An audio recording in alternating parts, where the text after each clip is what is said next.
significant part of my life in South LA, Watts area, to be more specific, I understand what fear is like and retaliation. I have had witnesses being murdered, so I understand what that is like. But I also know that if you walk the community as a police officer and people know you and you're credible and believable, people will come and talk to you. They may not necessarily be willing to go to court and stand in front of a jury and provide testimony, but they will provide you with information that hopefully can help corroborate a case and make a case that's prosecutable in order to get justice at a particular time. But that cannot be done from behind a desk somewhere downtown and 15 miles away from the neighborhood. That has to be done. You got to walk the streets, you got to smell the streets, you got to feel it, you got to touch it, you have to trust it. So we are going to be decentralizing some of our investigative personnel work the station so that they can work with the patrol officers, so that they can work with you in the community in order to deal with the crime problems in the various communities of the city. We have some logistical problems. I want you to know that. Our stations were not designed to have investigative personnel in there, meaning there just isn't enough space. So we will. Good podcast. Side to side. Storm, you up first. Thank you very much for coming to our meeting today. Well, and I'm glad to say you're going to reach out to the African American to be part of the team. But you know what? We have 11 police districts in the whole of San Francisco. We have Bailey Police District, and I believe I've been in Bailey for almost 30-something years. And we have 2 or 3 African Americans who are captains. They move on to the higher spot. Since that time, we never be doing things that are going to be a little unorthodox. And I can tell you already some more inspectors are complaining because I told them quite frankly, your office may have to be the trunk of your car. It's not optimal, but it's better to be in the downtown or away from the community. But at some point in the future, we're going to be coming out to you also saying, you know, we need you to help take this model to the next step. We need police stations that can accommodate modern police force. We need technology that we do not have today in order to allow us to do the kind of effective police work that should be done in the 21st century. There are many things that we can do that will make this a much better police department so that we can provide the highest level of service to you. But we cannot wait until we have those things. We're going to move forward and we're going to do the best that we can. But you will hear some grumbling, and you may, some of you may have relatives in the police department, friends, or people that work within the station and said, you know, that new guy is insistent that, you know, he's bringing us to work out of the closet and all that stuff. And I said, yes, and I'm sorry, that's the best we can do. However, I also have to tell you that I personally worked out of the closet in the police station in South LA for about 3 years. That's all we had. 3 o'clock in the morning, there were rats the size of dogs walking through the locker room. That's what we had. Okay? So, yes, I'd like to see it better, but I also understand that sometimes you've got to do what you got to do. And at the end of the day, it's about us providing the best quality safety service that we can. I'm going to say one last thing, and then I'm going to open it up for questions. We need you to embrace us. We are your police department. If we do wrong, hold us accountable. But when we're doing right, you also need to embrace us. You need to own us because you paid for us and because we are yours. We're not the enemy. We have people within the organization that sometimes behave as if they are the enemy. And for those people, we deal with it. But we are not the enemy. We are yours. We are your police department. We need to teach everyone in the community to embrace us. It's very important. With that, I'll open it up for questions or comments, sir. Yes. Chief, you don't mind, we'll start our process with you. We'll start with the gentleman, we go to the lady, and then African American. And if you look at the whole city, maybe you have about 3 African American towns. What can you do to help us? What can you do? Excuse me. Oh, I'm sorry. Hey. You know, where OMI, that's us. West Point, that's us. Baby, that's us. So we have to see at least one African American baby. So think about that and see what we can do to help. But it's always good to have an African American. I'm not saying that the white Catholics are not good. They bring them there, but we want to see someone. You know, you raised a point that I was trying to talk about. It's a whole issue of the rivalration for women or men or gay or lesbian or generally leads to some very bad results. We have to make sure that we work together so that people not only are more acceptable, but people are very capable also. And I'm not sure today if we have a place that is deep enough to do it. This lady right here. That also speaks about development of our workforce. Not only is our representation of African American in the police department probably more than we would like to see it, but also we haven't done a really good job on developing people. One of the things that will be part of my job is to create a vehicle to help people develop themselves to enhance their careers. We have to be careful, because we have to make sure that also that the people that we put in positions of responsibility are capable of doing the work. I have been in this business for many, many years, and one of the worst things that you can do to enhance diversity in an organization, especially the police department, is to promote someone simply because of the color of their skin. Because if they're not ready to do the job, they set the whole process behind 20 years. So one of the things that I have to do is that I have to make sure that we identify people that have the potential and that we provide the opportunities for them to develop themselves.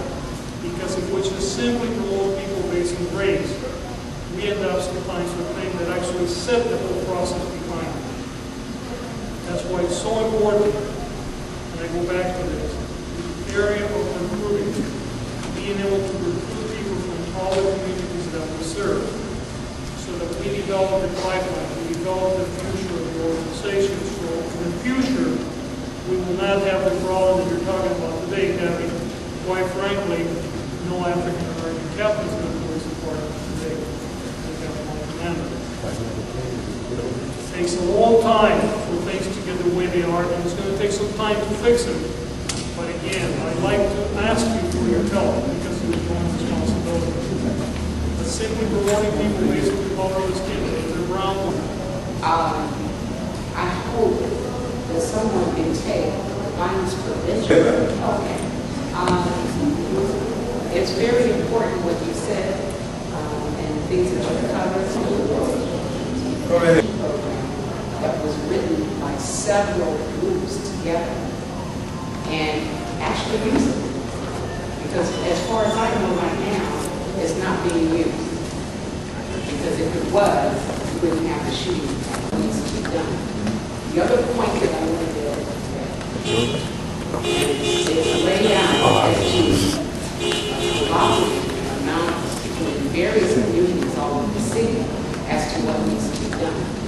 The other point that I wanted to point out is one of the things that I brought up to the previous chief is that the zoning in which our police officers are in is in such disarray that Northern Station is not responsible for Western Addition, but it's right in the heart of Western Addition. Brisbane handled visitation now.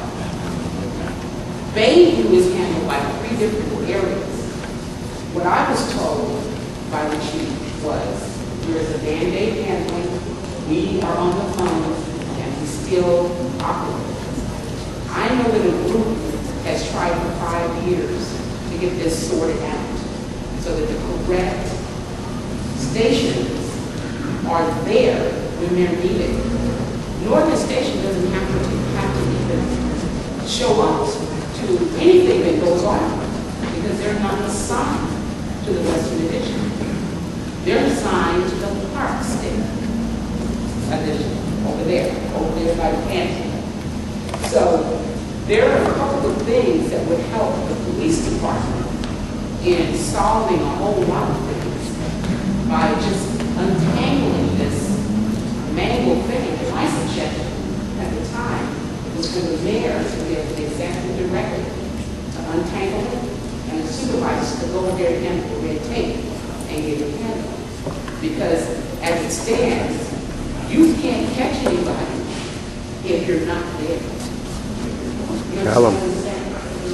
There's actually a study that was done about the boundary in San Francisco very recently. Actually, the study recommends that we reduce the number of stations to 5.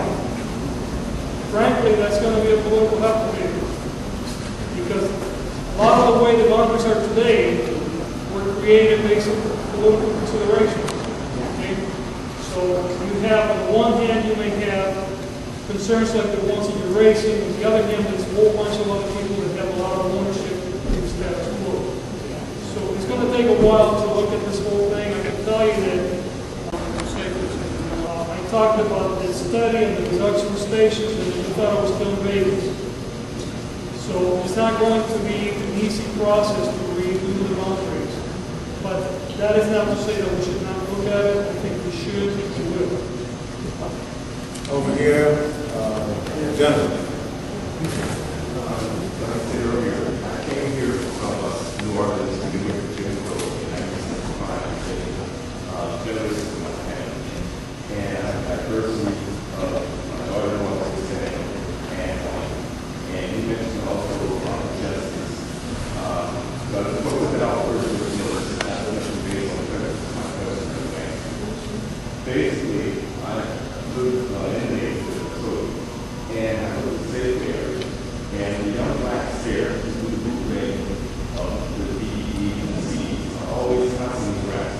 So far, they've been so harassed that they put a lot of these part of it. And I know that what they're doing is illegal, but they're not selling drugs. At the same hand, when I go to the Mission District, I see the Hispanic people there selling food without license, selling CDs, DVDs. And I remember your first statement that you made when you came here. You said you would not enforce having people send it back and forth. This is the sanctuary city, and I understand. But being undocumented, does that also give you the privilege to not being able to be harassed by the police, bootleg and stuff, vending as well? Of course not. But I think, what I would need to do is have when we get down and get the information that you have, and then we can look into it. Because if you're talking about people perhaps using a private parking lot, we'd be very well respectful. So I'd like to get more information from you. Okay, lady over here. Welcome, Chief. My name is Sharon Wood. I'd like to thank Ms. Patrick for creating this formal opportunity. Again, I'd like to thank you for your leadership again of RCP to continue to provide coordination with this very good country. First and foremost, I also would like to say, which neighborhood was the young man killed in? Thank you. I in the Bayview area. I want to say to my family, first of all, a prayer to the family of the victim. I want to say to my family, of which we now include you, we offer our condolences to Pauline, to Erica, to Reverend Jamel, and to all of those members sitting here, to London, and to all of those members of our community who's had someone killed or shot. Please raise your hand. If you're in the room, raise your hand. If you've been touched by this violence, this is not theoretical. This is what's happening to us, Chief. Disproportionately, it is black and brown and API. Disproportionately, sir, we are collectively, disproportionately, your officers spend more time in these streets than with their families. So it is a collective law. I say to my brothers and sisters, through this period of Ramadan Mubarak, and I would hope that you give me back the greetings of Ramadan Kareem. And I say to my Christian brothers and sisters, God is watching. We have the ability to stop this. they have the ability to stop this. 33 human beings are dead today in our city. 106 last year. 98 the year before that. 89 the year before that. We're grieving. We are upset. Some of us wonder, Chief, welcome you to this family. We wonder, Chief, before you were sworn in, why you put a team up from LA to investigate a murder that was 33 years old, while Pauline's son and Marcus Pepper's murderers is still out. We're just wondering about it. Okay? How things starts is how it ends. So thank you for talking to me. Thank you for knowing that you are not alone. This is our collective problem. But pray for these mothers and children. We have a stake in resolving this. We are not turning our community into snitches. We are dealing with the truth. If somebody kills somebody, gotta do it. We're not condoning that. But we do not want you to be precipitous and make more murders out of young people on the edge of families. Exactly. This is a comprehensive system. We must believe in community services, welfare department, and under the leadership of Dr. Amos Brown, the Housing Authority, into this for a comprehensive strategy. Family, we're grieving. If monkeys were losing babies, if we had lost 10 eucalyptus trees, one more tiger, a couple more dog trails, a couple more bike trails, we would be here in an uproar. Welcome to this family. We hope you'll be accountable. My name is Sharon Hewitt. I'm the executive director of the FAIR Project for 7 years. Carrying this message, the message that many people have not been able to hear. Everybody, Jesus over the floor. My children, thank you.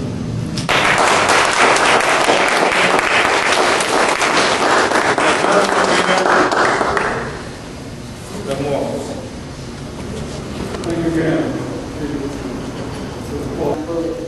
When it's here, for opening his mouth, saying, I'm hopeful that, like you said, you need people out, father and mother. I'm ready to work and hope. I've been doing this for 3 years. August 14th of this month will be the day my son is doing his murder in the street. And I'm out here advocating for them.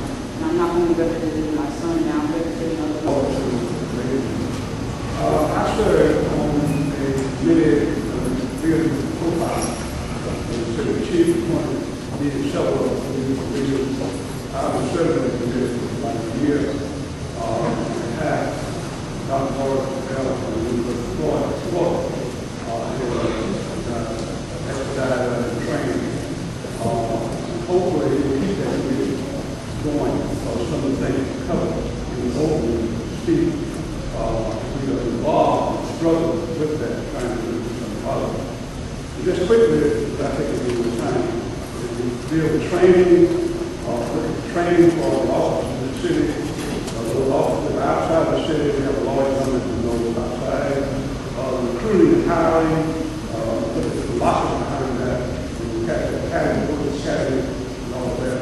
Opposition for diversity that they talked about. So we're good looking forward to the work of that. One of the tragic things that I've noticed is the witnesses program we talked about, cover that is coming, and the community is almost frozen to really get involved and share cost with the protection program. We had several witnesses killed by the end of the program. One young man. Catch that, please. The other trying to keep an eye out there. We have another young man from Southern Narcotics, really college now, school, getting a job, and all of that. But underlying all of that is police relations. And I was hoping, I heard you talk about community police, it's great. One of the problems we have with the community relations representing police department to the community, that there's a struggle around that. Hopefully, we can look it up. All right. Lady over here, whose hand is up first? Got it.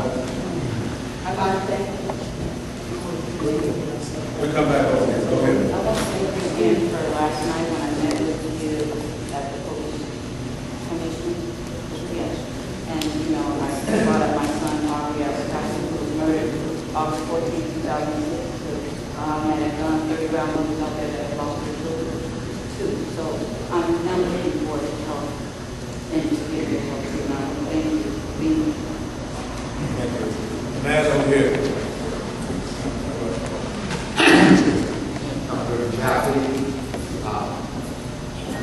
Two questions, please.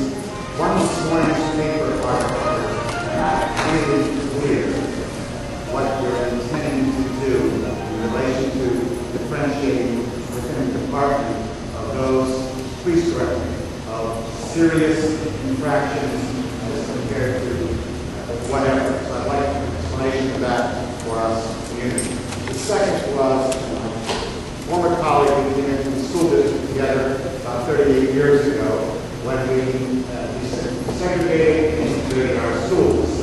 And we had a great challenge, and I was the human relations officer, and Rodney Williams from the police department became my ongoing partner all the time in the community relations department.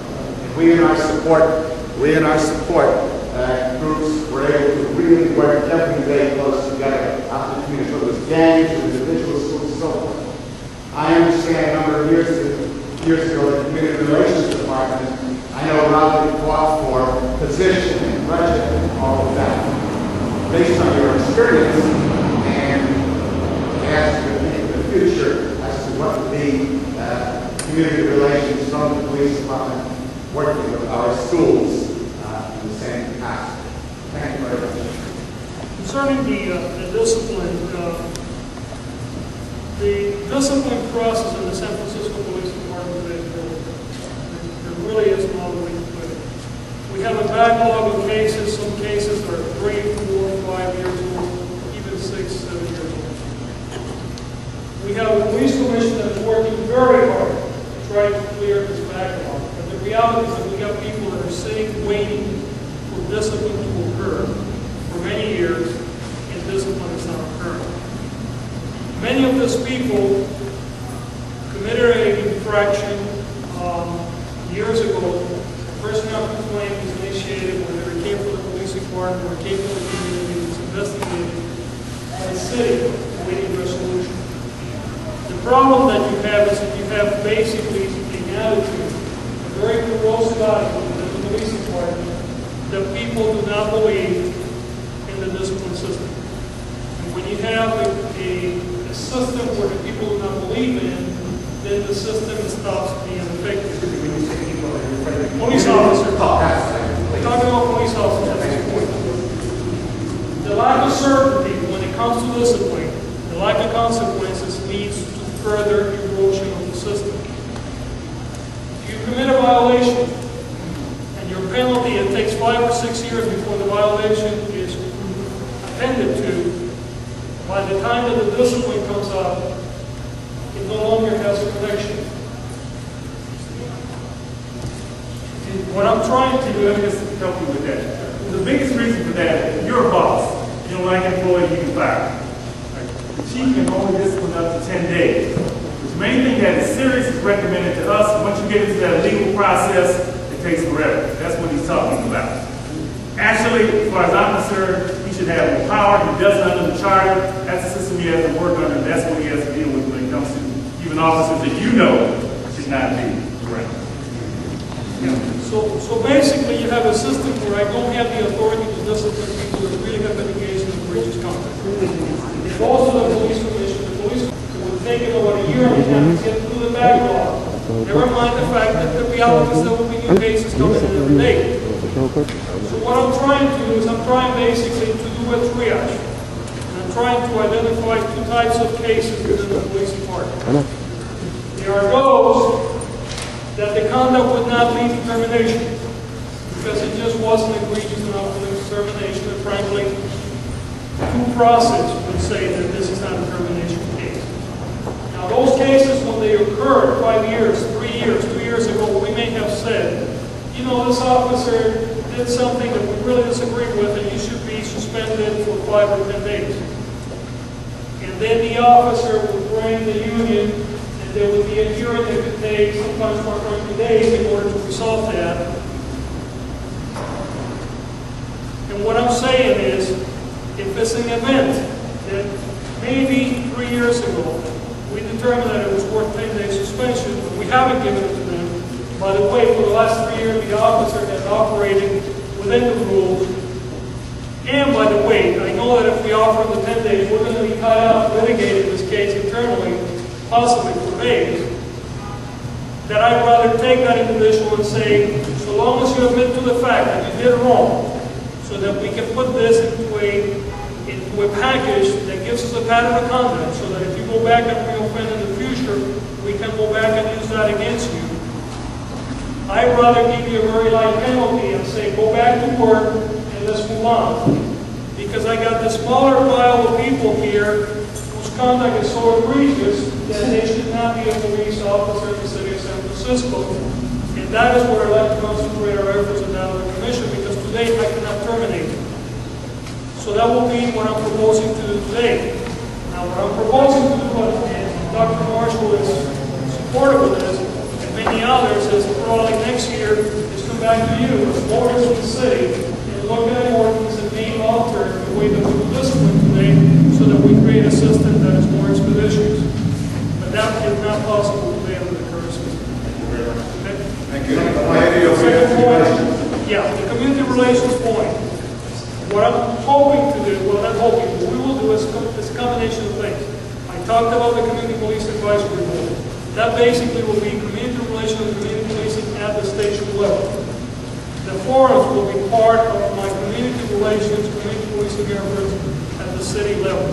In addition to that, there will be folks out of my office that will be handling the day-to-day relationships and things that we need to do with the various community groups, the school district or others. But frankly, I am a strong believer in bringing community policing to the lowest level possible, and most of the good quality community policing is taking place at the station level. There will be point persons at every single station. There will be point persons at the station level and at my level of the city. This lady over here, stand. My name is Christina. I'm active in the investigation.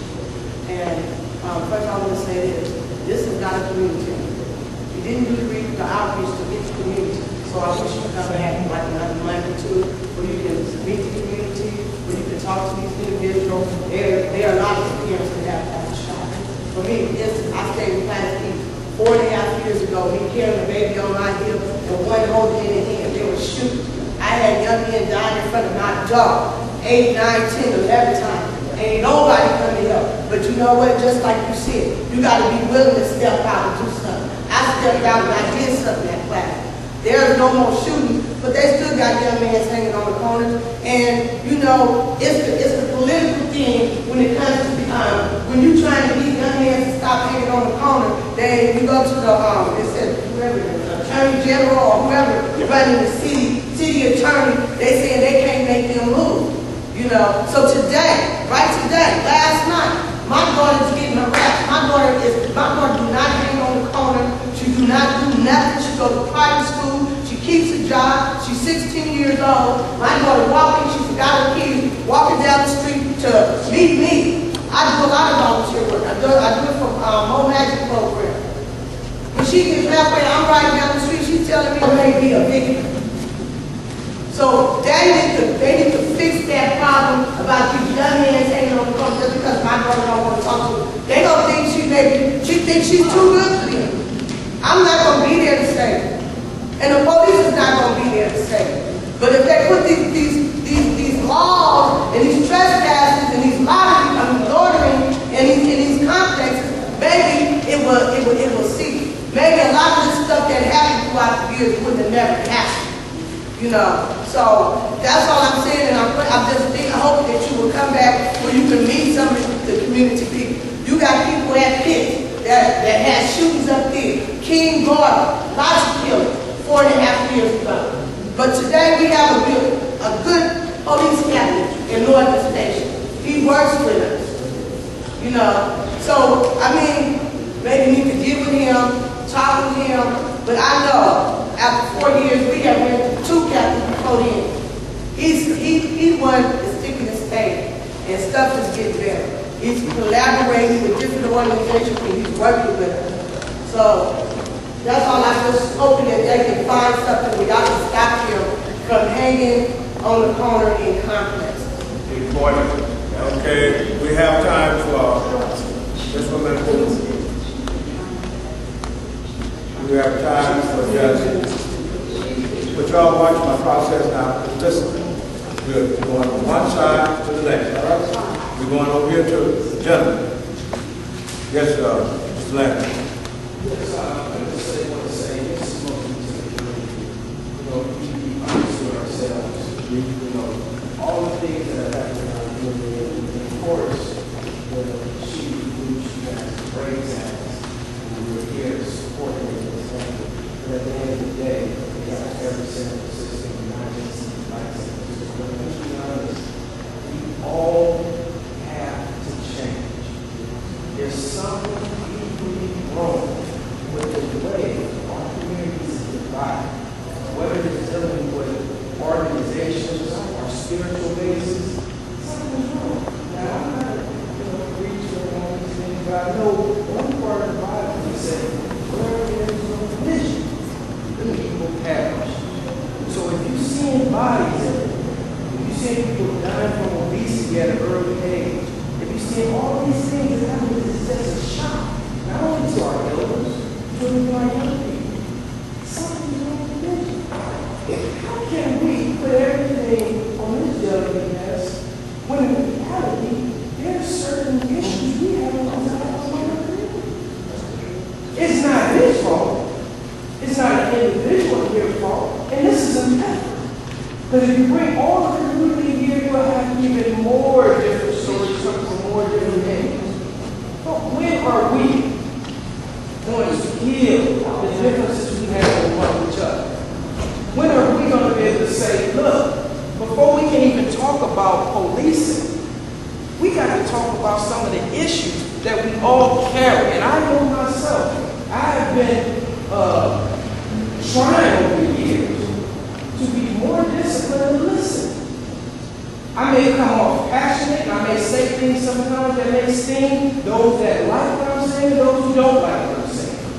But at the end of the day, like all of us, we're working hard for the same goals and objectives. I just want to hear that us as the people from all the communities of San Francisco, we just want to receive marching orders from the people. Look at that uniform. Look at the symbols of San Francisco and that phoenix bird coming out of the burning ashes, which means that you can die and be rebirthed. But it's on us. It's upon us. And I say it's time. Yeah. Thank you. All right. Well, I mean, I want to take courts, and that's something that's already places run very well. And it has a proven track record of success for over 35 years. And we haven't even tapped into that resource. Instead, we want to have we plan a ribbon, or we want to go out and do these things, which are all good, which are all important. I hope they're successful. But before you start putting these blue ribbon cameras together, why don't you tap into resources that you already have, that you know you and start allocating resources to that resource first. More importantly, it's something that you can rouse the neighborhood around. That's an excellent opportunity to get police officers involved with young kids, to build that trust, to get parents involved with police officers, and have children on a very unique and interpersonal level.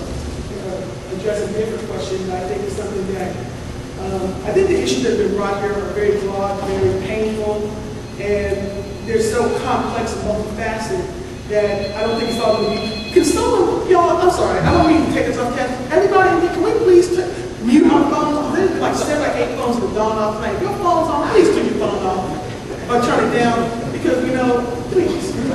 Thank you. I'm sorry, the question I have for you that I think is something you can directly deal with tomorrow or next week is that you have a system in place called Police Athletic League that can deal with, it won't deal with every problem we have today, it probably won't save a lot of kids, but I've heard community police, and the community police is such a great idea, and it seems like a very abstract idea that we may be able to do this and get people involved. The Police Athletic League is something that you have resources in right now. You can go down to City Hall and lobby the mayor's office and say, listen, we have kids that were obese. We have a series of obesity problems in the African American community. Let's see get kids involved. More than 50% of the kids in this neighborhood participate in PAL. So that was a question I had, that I'm wondering if anybody's interested in it. And what about my neighborhood? But in this one, What about my neighborhood? And not just football, and what about the women? That's what man. See what I'm saying? Ground rules, wait a minute. Every person finishes his or her say, she asked and him. we go to the next one. You finish that? Well, I mean, like I said, I understand that we all want to focus on just here, but we have an African American community that's all on the other side of town. And we have a Muslim community in the outer mission. And we have a Muslim community that's growing in the Excelsior. And we don't have access to the programs that are happening over here. Brown box. And that's what I'm saying about maybe we should consider expanding PAL. So all kids from all neighborhoods, not just the kids in the African American community, but every community has access. Just a minute. All these hands. Just 1 minute, please. We're going to end this meeting at the church on a high note. We're not going to fill us out. We have time for only 3 more questions. Then, I think your hand been up. I'm making 4 on this side. All right? Who's the first hand I saw? And Chief wants to answer the question. Go ahead and answer the question. We do have police athletic, we have veterans involved, and we're always looking. She must not be aware. Here's the problem that we face. We have limited resources, and we have a whole bunch of things that we need to do. And this is why I'm talking, community policing is not an abstract theory. It's very concrete. When I'm talking about community police advisory boards at the station, this is not some pie-in-the-sky stuff. This is the stuff that you, as a member of the community, work with your captain and say, you know, how many hundreds of kids are involved in PALs here, and what can we do to increase the number? Okay? Those are the kind of things that community policing will do. Now, there are budgetary realities. You know, right now, we have probably around 40 people working on homicide with the third day. Those came from different parts of the city. Quite frankly, there will be neighborhoods in other parts of the city today that are going to be under police because of what we're trying to do here today. Because what I don't want to see happen again is what we have right here, where we have a mother grieving that 3 years ago lost her son, and we still haven't been able to put the killer on guard. A homicide is cold very, very quickly. If you don't resolve it in the first 24, 48 hours, it becomes increasingly more difficult to resolve. By the way, I heard someone say, why did you bring the LAPD to deal with a 33-year-old homicide? Just a couple of cases of point. Number one, it wasn't 30 years old, it was 2 years old. But the problem with this particular event was that we classified it as a suicide, when in fact it was probably a homicide. The LAPD is not here to investigate this case. We have asked the LAPD is to look at the systems that we currently have in place, and what do we need to do to improve the systems so that we can have a better level of service when we're doing homicide investigation. We're going now to the gentleman. Gentlemen. My name is Ned. I was just giving an example of community police. You just had a Talk about it. You don't want me to sleep, but anyway, myself and a bunch of other young people just broke up all of the kids outside of our community. So I just want to say community policing goes beyond police work. People in the community must also stand up for what's right. And that's what we had to do out there, myself and several more youngsters that is 6 feet as an elder. So it's not only your job, it's also our job as community people to do that. Okay, we come now back over here across to Charles. Culturally competent policing and leadership support for that for your comments. I firmly believe that the lack of leadership in the police department is not because of ability, it's more a factor of lack of opportunity. The lack of leadership at the police department is more a factor of lack of opportunity and instead of a lack of ability. So providing an opportunity for officers, leadership opportunities is important. My two questions. And it would be great to see a black deputy chief. What are your thoughts, plans to address that? Second question. At your district, at your stations, you have your police captains who are coming to, and to the best of my knowledge, there's no formal process that allows the community in which the stations will be to help in selecting the captains.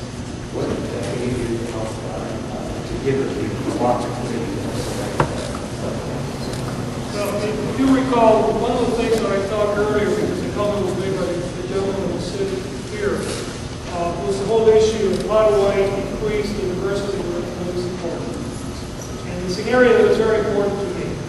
But I have to tell you, I'll repeat what I said earlier. The worst thing that we can do as an organization is promote people that are not ready to be promoted. My obligation is to ensure that we start providing career opportunities to develop people of all groups within the police department so that they will be ready for promotion. I am currently in the process of interviewing a lot of people within the organization, as well as talking to the various organizations within the police department to begin identifying where the talent is, and then begin the process of creating systems so that we can create a bench that is deep enough so that we have opportunities to promote people of all colors to positions of responsibility. What we are today, it took a long time to get there, okay? And it's not going to get fixed overnight. It's going to take time. Concerning the ability of the community to be involved in the selection of the captain of the station, the problem that we have to be careful is that the selection of captains has not become a popularity contest. My obligation to you is to try to put the most competent team that I can in each of the stations.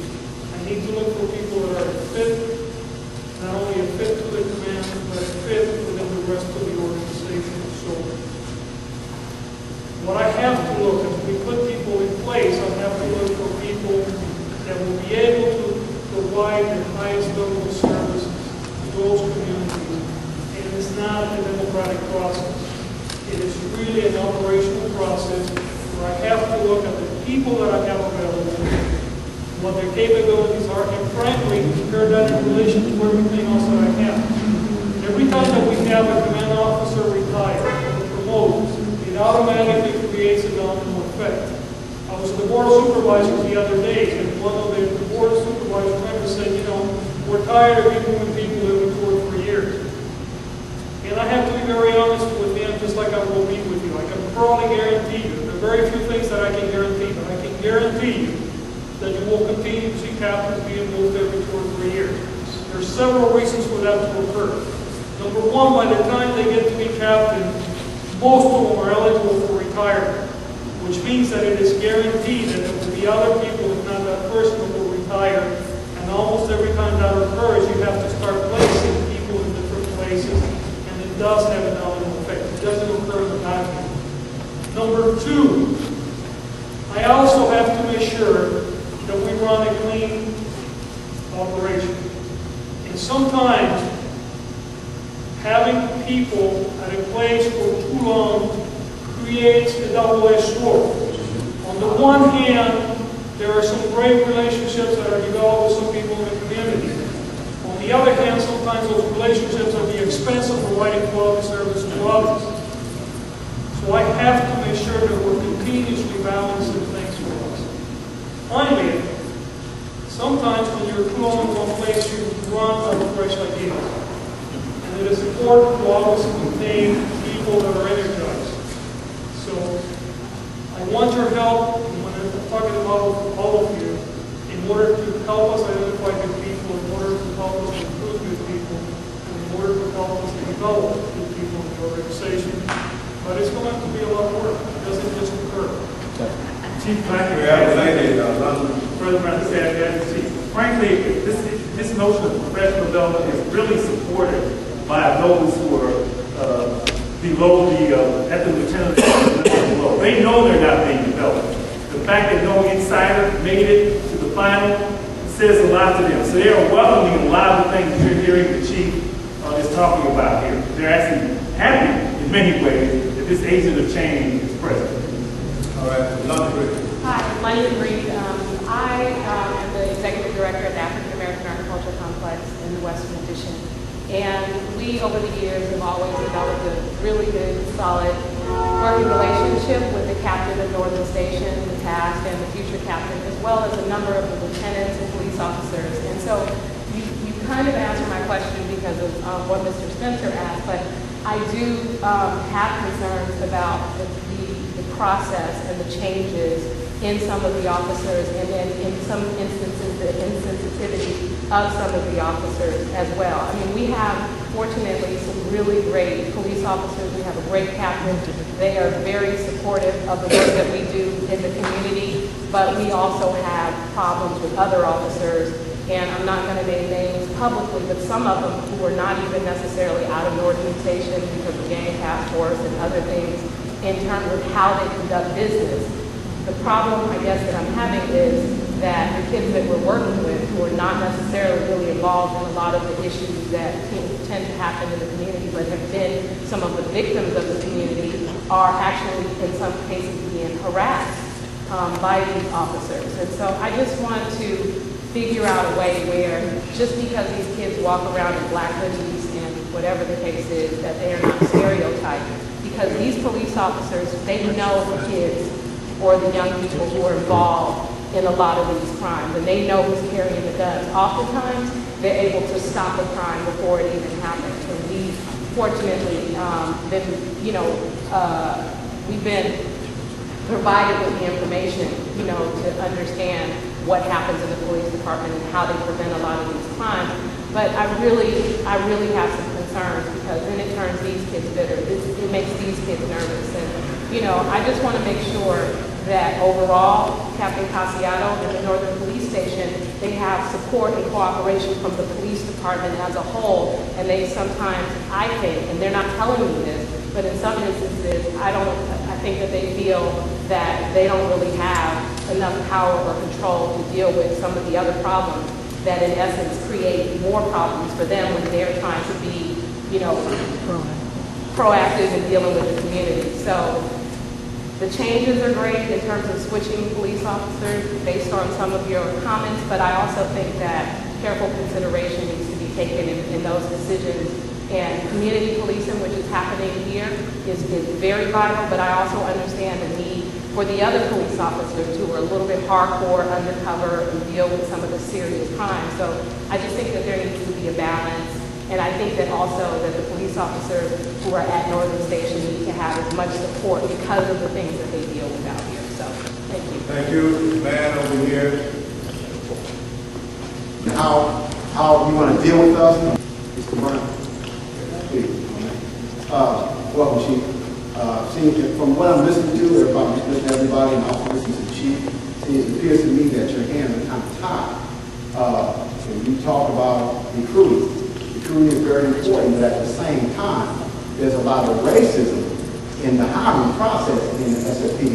My name is Philip Taylor. I've been here, I'm a Navy staff assistant, been here 40 years of my life, and I have never seen a slew of African American males or females being hired in the process, even if they're qualified. I know you want to say that it's based on race, and you don't want to pick people like that. I understand that. But if you qualify for the position and you go through the process, which is you submit your application, you take the exam, you do the psychological exam, you get all the way to the top, and then they tell you, well, we can't accept you because this, and that. And there's several African American males that I know who have applied and got all the way to the top of the process. This is like 20, 30 guys that I know personally, and they get wiped out of the recruiting process. So what are you going to do? And one other thing, I know you're from LA. This is not LA. This is San Francisco. So hopefully you don't bring your hardcore tactics from LA and bring them up here, because we ain't happy. I just want you to know that, and I'm glad you're here. It seems like you seem like you understand what everybody's saying and how you want to deal with us, and we're going to try to deal with you. But we are the African American community. And when you go over to the mission and you deal with the Latinos, you have to deal with their concerns. but you want to deal with our concerns here first and foremost. Thank you. We have these are the last three questions that we're going to follow with. Right here. Me? Lady. Oh, I love it. Hi, sir. I want to go back to the question of the kids in this community. And I understand Cal's was brought up. That's football. My family lives in Pitts Plaza, and there is. What did we say the rule was, ladies and gentlemen? Go ahead, man. Oh, so my concern is, and it amazes me. You can get parents to participate in CALS, and you can't get them to come and support you and your kids in an after-school program. So CALS is unique to me in the respect that you say football, you're going to get the kids going, whether the police department sponsors it or whatever. My situation is such that the people that I'm dealing with, the children that I'm dealing with, their parents, there's still this major distrust. Pitts Plaza, west of Fillmore, there's still this major distrust of the police department.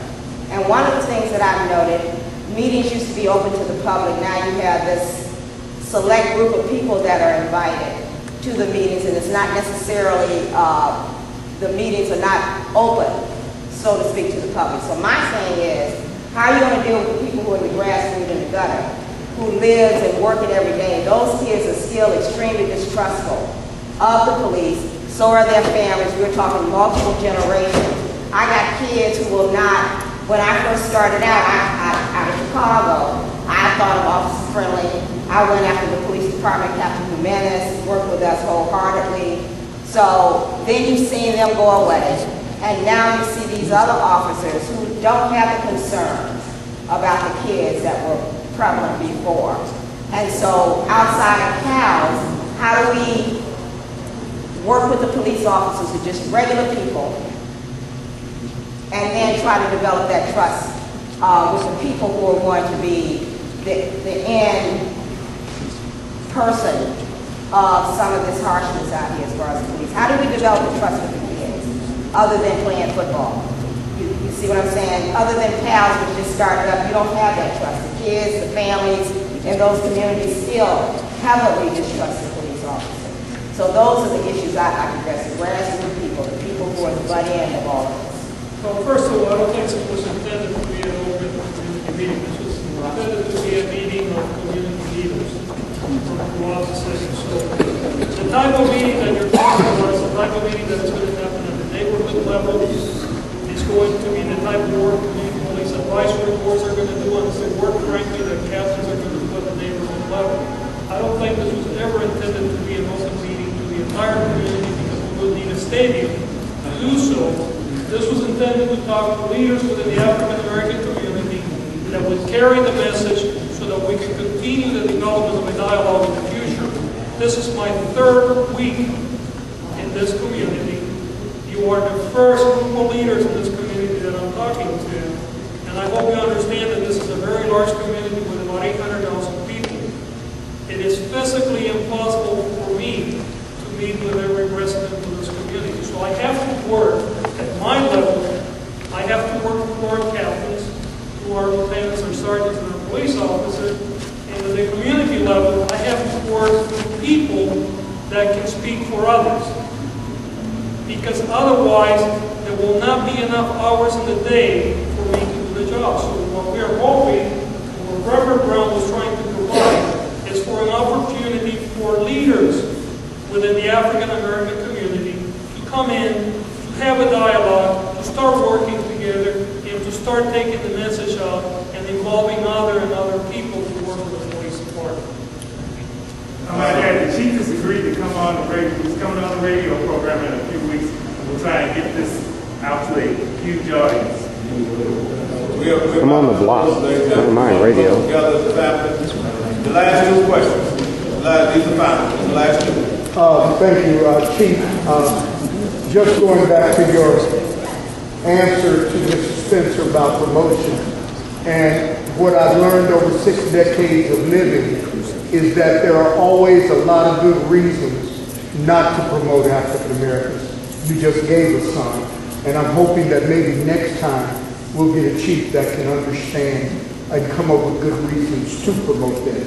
That's just a comment on his question. The question I had was during your dialogue, or rather, when you were speaking to us earlier, during your remarks, you had suggested and given us an admonition towards finger pointing. And I agree in principle, but the reality is that in our communities, which has a historical problem, has a historical police problem, that's certainly not all one-sided on either side. But I think anyone who's alive in America knows actually policing got started because their first job they ever had was capture runaway slaves, and maybe that's what started the problem. I don't know. But the fact of the matter is that we have this problem. And while there may be some dangers in finger pointing, I hope you're not suggesting that we not be critical when we think criticism is necessary.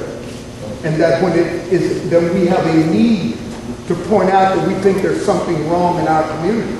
Because I think the only way it can get better is that we point it out. So I was just suggesting in the future that for some of us to hear the remark of don't finger point means we can't, that you're suggesting we go along with everything. And certainly I don't think you're suggesting that, but I also want you to know it could sound like you're suggesting that. Because I'm one who, I just wrote a letter to our captain about a beat officer that is doing what we consider an outstanding job. And I just wrote a letter telling the captain that very thing. But if I thought he was not doing an outstanding job, I would write a letter about that as well. I believe in being even-handed, and I hope you will be even-handed as well when we bring criticisms to you. Well, I think you raised two important points, and I'm going to go back to some of the words that I said earlier. I am not saying that we do not have an obligation, and I do not have an obligation to create the conditions to have a diverse workforce in this police department. As a matter of fact, I don't have quite your experience, but I have 30 years, including many years of fighting for the promotion and the development of minority officers in different police agencies. As a matter of fact, 2 years ago, I was given an annual award by the NAACP in Arizona because of my work reaching out in a community that was heavily underrepresented under very adverse conditions. I have a long history of working and promoting not only African Americans, but men and women of other colors, helping people develop. One of the reasons why I believe I was selected is because the police commission did a lot of work and looked at my background. So I have never said that I do not think that we have to do everything that we can to promote people in the right place. But I also know that when we promote people purely based on the color of their skin, we have a tendency to set back the whole process of diversity sometimes if they are not ready for the job. The second thing that I said, and I believe that I'd like to repeat it again, I did not say that I do not expect you to hold us accountable.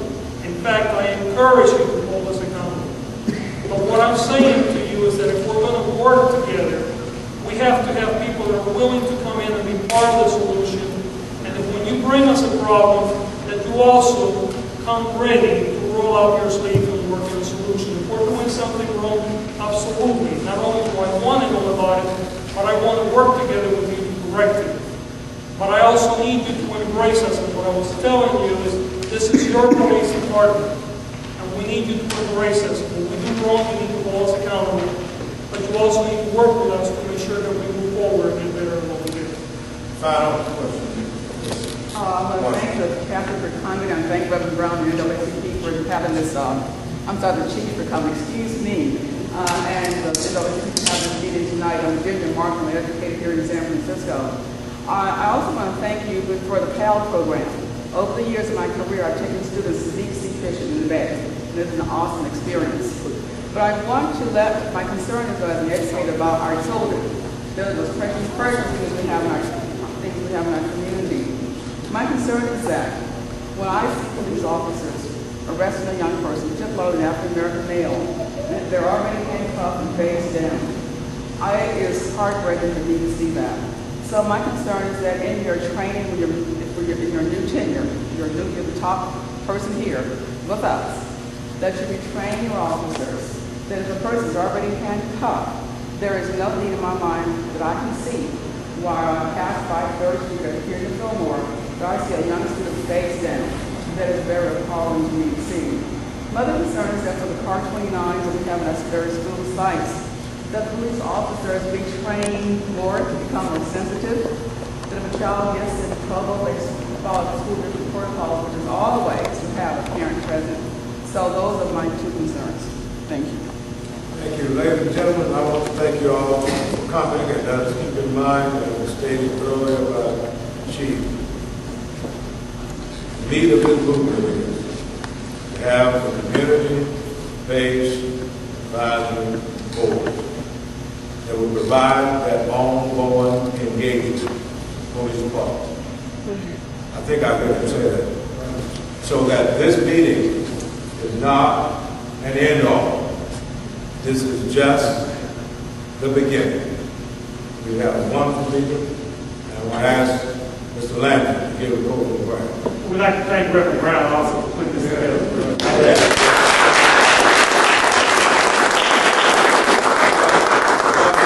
Announcement about Mr. Landry.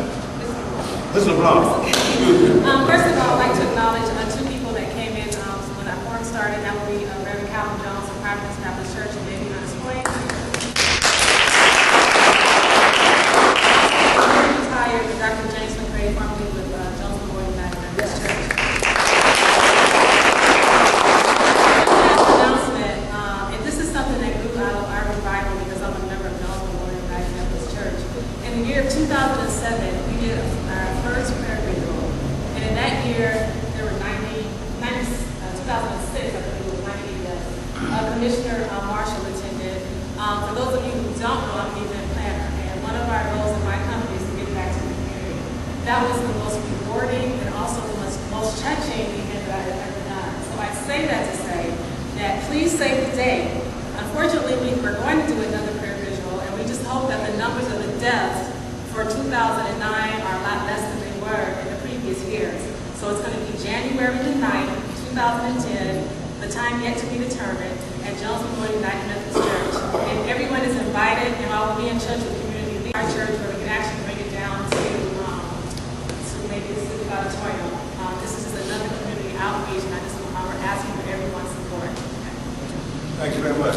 One announcement. Can we or not? Yes. Just real quick, folks, this year I've been asked, and I'm honored and privileged to serve as the chair for the NAACP, Martin Luther King of the Southern Christian Leadership Conference. Some of you young people may be more familiar with Reverend Lowry as the man who gave the benediction at Barack Obama's inaugural. I'm looking for everybody's support. We are meeting from now till then every Thursday at the Third Baptist Church in the lower auditorium, right there in the parking lot. Anybody who wants to go to work, please show up, and we promise we will put you to work. We have a lot of work that needs yet to be done. Thank you so much, Pastor. Let us join hands as Brother Landry goes to close the prayer.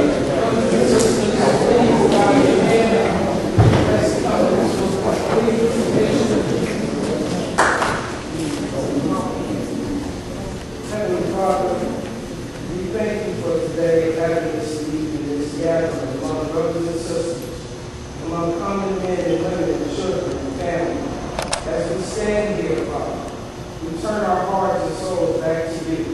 And we ask you for forgiveness because of sin we have went astray. And we know the deviation from the straight path and all ruins, Almighty God, that we must change. We thank you, Father, for life and guidance.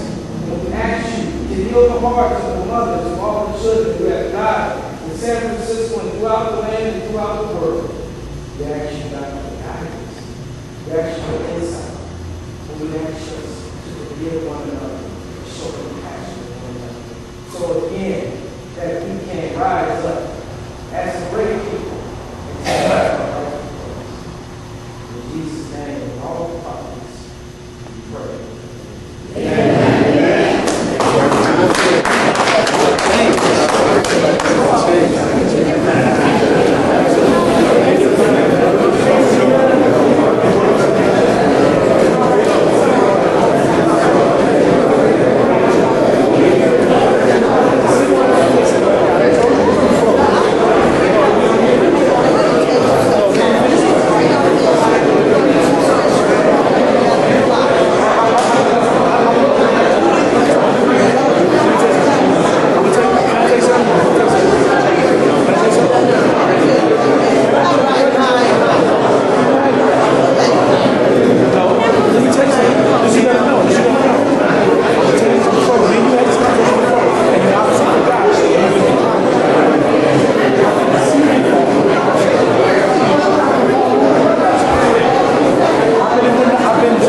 and he's coming from Arizona, and even he was also assistant chief in Los Angeles. But what we want to do is help give him a template of what is necessarily here in Fillmore and what's the healing that needs to take place in San Francisco communities.